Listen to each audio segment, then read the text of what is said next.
अस्सलाम वालेकुम, welcome back to my channel. आज मैं जो हूँ बहुत ही मज़ेदार सी फ़िश बना रही हूँ, क्रीमी क्रंची फ़िश। और ये फ़िश बनाने के लिए मैंने यहाँ पर ले लिया है 15 to 20 लहसुन के जवे हैं, 15 से 20 लहसुन के जवे ले लिए। और यहाँ पे 7-8 जो है मैंने हरी मिर्च ले ली है। और तो ये इन दोनों को मैं पीस लूंगी। 2 लीमू का रस ले लूंगी। लीमू का रस जो है मैं इसमें डाल के इसको पीस लूंगी। फिंगर फिश बनाने के लिए मैंने यहाँ पर जो है लहसुन, हरी मिर्च और लीमू का पेस्ट बना लिया है। तो सबसे पहले मैं बाउल में ये डाल रही हूँ।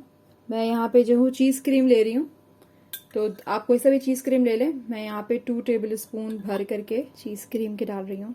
साथ ही मैं इसमें आधी छोटी चमची कुटी हुई काली मिर्च, मोटा मोटा क्रश किया हुआ इसमें डाल रही हूँ। सूखा धनिया 1 टीस्पून, आधी छोटी चमची अजवाइन, कुटी लाल मिर्च,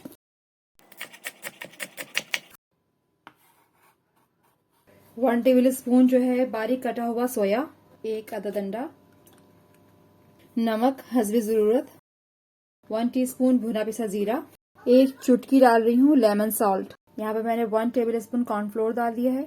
बस अब मैं इन सब चीजों को अच्छे से मिक्स कर लूंगी। यहाँ पर मेरे पास कतला मछली है। कतला मछली को जो है मैंने इस तरह से लंबे लंबे टुकड़ों में जो है वो काट लिया था। फिंगर फिश के स्टाइल में इसको मैंने काट लिया है। और अब बस मैं इसको इसमें मिक्सचर में डाल दूंगी।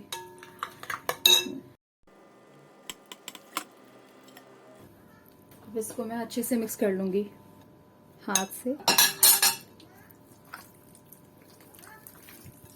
बस अब ये मछली को मैं मैरिनेट होने के लिए रख दूंगी कम से कम 1 घंटा, वरना आप 2 से 3 घंटा इसको रखें ताकि इसका खूब अच्छा सा फ्लेवर आए।